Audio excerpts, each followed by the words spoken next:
श्री शिवाय नमस्तुभ्यम महाराज।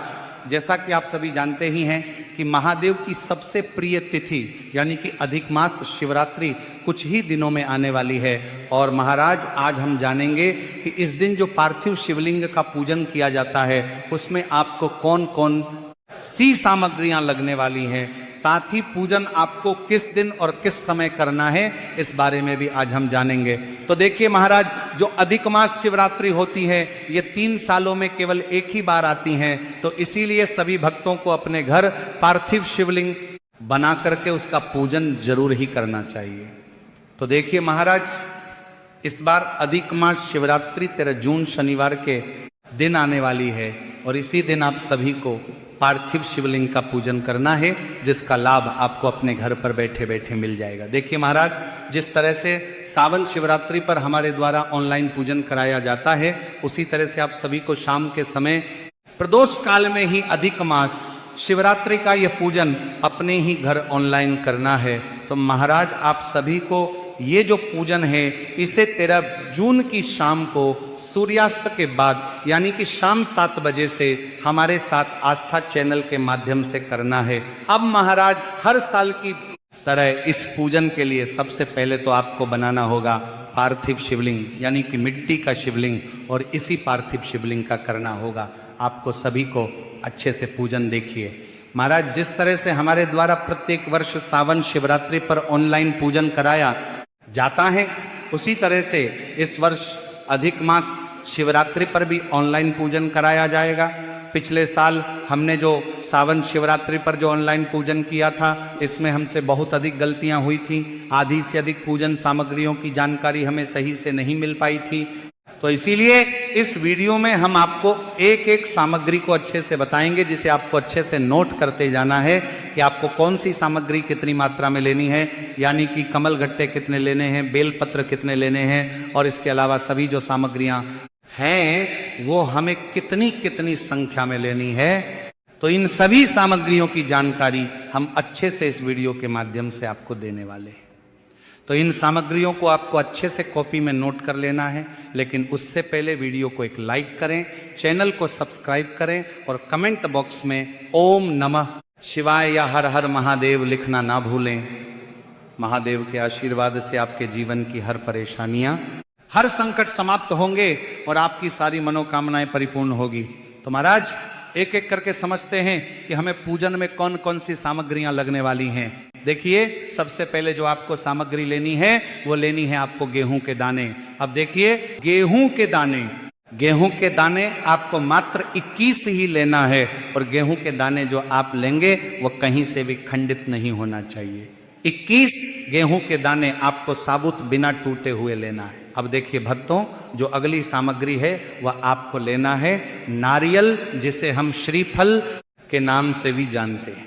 तो आपको एक नारियल लेना है। अब भक्तों, अगली जो सामग्री है वो आपको लेनी है 5 कमल गट्टे। देखिए, कमल गट्टे जो है आपको किसी भी पूजन सामग्री की दुकान पर आसानी से प्राप्त हो जाएंगे, तो आपको मात्र 5 ही कमल गट्टे लेने होंगे। फिर अगली वस्तु जो है आपको लेना है आचमनी। देखिए, पूजन में आचमनी का विशेष महत्व होता है, तो आप या तो बाजार से आचमनी लेकर के आ सकते हैं या फिर आप इसके स्थान पर शुद्ध चम्मच भी ले सकते हैं, और इससे ही हमें आचमन करना है। अब भक्तों, अगली जो सामग्री है वो हमें लेना है पान का पत्ता।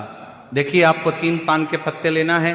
देखिए, आपको एक एक सामग्री अच्छे से बताई जा रही है कि कितनी लेनी है, तो आपको सभी सामग्री अच्छे से नोट करते जाना है। तो 3 पान के पत्ते हमें लेना है। देखिए, हमें ये जो पान के पत्ते हैं वो पूजन वाले लेकर आना है, न कि खाने वाला। तो ये पान के पत्ते जिस दिन पूजन होगा उसी दिन आपको लेकर आना है, और ये पान के पत्ते आपको किसी भी फूल वाले के पास आसानी से मिल जाएंगे। फिर इसी के साथ अगली वस्तु हमें लेना है सुपारी। तो हमें पूजन वाली जो सुपारी आती है वो मात्र 5 की संख्या में लेनी है। फिर इसी के साथ हमें लेना है मेहंदी। देखिए महाराज, एक जो मेहंदी है मार्केट से केमिकल के रूप में प्राप्त होती है, तो आपको खोजना है कि मेहंदी के आपको पत्ते लेना है। देखिए, मेहंदी के पत्ते जब भी हम महादेव को समर्पित करते हैं तो इससे हमारे घर में धन संपदा बढ़ती है। देखिए, मेहंदी के पत्ते के बारे में कुछ निश्चित संख्या नहीं बताई गई है, जितने भी आपको मिले उतने आपको ले लेना है। अब यदि आपको मेहंदी के पत्ते बहुत कोशिश के बाद भी नहीं मिल पाते हैं तो आप लास्ट में मेहंदी कोण यानी कि मेहंदी की जो ट्यूब आती है उसे ले सकते हैं। इसलिए आपको ये सभी सामग्रियां इतने दिनों पहले बताई जा रही हैं ताकि आप इन्हें अच्छे से तैयार कर सको।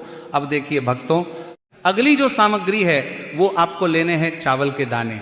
चावल के दाने आपको गिन के मात्र 108 लेने हैं और जो आप चावल के जो दाने लेंगे वो कहीं से भी खंडित नहीं होने चाहिए। तो इस प्रकार से आपको 108 चावल के दाने लेना है। फिर अगली सामग्री है, हमें लेनी है जनेऊ। जब भी महादेव का पूजन किया जाता है तो जनेऊ की बहुत अधिक जरूरत होती है, तो हमें मात्र 2 जनेऊ लेना है। फिर इसी के साथ आपको एक दीपक लेना है। दीपक आप मिट्टी का भी ले सकते हो या आटे का भी बना सकते हो और इस दीपक के अंदर हमें घी डालना चाहिए। तो महाराज हमें जो घी लेना है वह बिल्कुल भी भैंस का घी तो लेना ही नहीं है। देखिए, आपके पास घी नहीं है तो आपको तेल का दीपक जला लेना है, पर आपको भैंस का घी नहीं लेना है। देखिए, अगर हम लेते हैं तो इससे हमें बहुत बड़ा दोष लगता है, तो हमें घी नहीं मिल पाता है। तो हमें तेल का दीपक ही जला लेना है, नहीं तो हमें गाय का घी कहीं से भी प्राप्त करना है और इसमें प्रयोग करना है। फिर इसी के साथ हमें लेने होंगे कपूर के टुकड़े। कपूर का आपको मात्र एक टुकड़ा ही लेना है, केवल आपको इसका प्रयोग आरती के लिए ही करना है। तो आपको 1 या फिर 2 टुकड़े ही कपूर के लेने होंगे। फिर इसी के साथ हमें लेना होगा कलावा।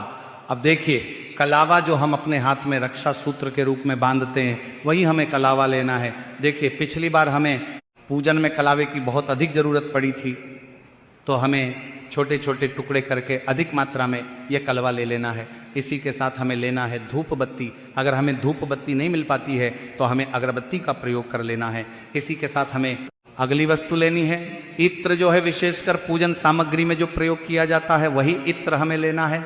फिर अगली जो सामग्री आपको लेना है चंदन। देखिए, चंदन आप लाल भी ले सकते हो और पीला भी ले सकते हैं। फिर इसी के साथ हमें अगली सामग्री लेनी है जो महादेव को सबसे अधिक प्रिय होती है, जो कि है बेलपत्र। इससे प्रिय महादेव को कुछ भी नहीं है, तो आपको मात्र 7 बेलपत्र लेने होंगे जो कि कहीं से भी टूटे हुए या खंडित नहीं होने चाहिए। अब अगली जो सामग्री है वह हमें लेनी है शमी पत्र। देखिए, शमी पत्र जो है वह भी आपको लेना है, मात्र 7 यानी कि 7 शमी पत्र आपको लेना है। अब देखिए, इसी के साथ हमें अगली वस्तु जो लेनी है वह लेनी है धतूरा। देखिए महाराज, धतूरा जो है ये महादेव को बहुत अधिक प्रिय होता है। हमारे जीवन के जितने भी कांटे हैं उन्हें दूर करने के लिए ही महादेव को धतूरा समर्पित किया जाता है। तो देखिए, आपको 2 या फिर 3 धतूरे ही लेने हैं। फिर इसी के साथ हमें आवश्यकता होगी बहुत ही सुगंधित फूल यानी कि गुलाब के फूल की। देखिए, जिन लोगों को भी गुलाब का फूल अगर आसानी से प्राप्त हो जाता है तो उन्हें 5, 7, 11 या 21 इन संख्या में आपको ये ले लेने। अगर गुलाब के फूल आपको प्राप्त नहीं हो पाते हैं तो आपको एक गुलाब का फूल लेना है और इसकी 5 या 7 या 11 या 21 की संख्या में ये पंखुड़ियां ही ले लेनी।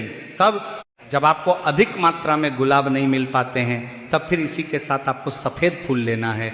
सफ़ेद फूल आपको बहुत अधिक मात्रा में लेना है, लेकिन सफ़ेद फूल को लेते समय गलती नहीं करना है जो कि बहुत से लोग करते हैं। देखिए, जो फूल आपको सामने दिखाया जा रहा है, लेकिन इसे आपको शिवलिंग पर नहीं चढ़ाना है, क्योंकि इसे चढ़ाने से 1000 गौ हत्याओं के बराबर पाप लगता है।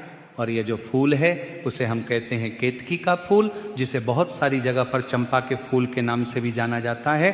तो आपको गलती से भी ये फूल नहीं लेना है, तो आपको अन्य किसी भी प्रकार का सफ़ेद फूल ले लेना है, लेकिन आपको केतकी का फूल नहीं लेना है। इस बात का ध्यान रखें।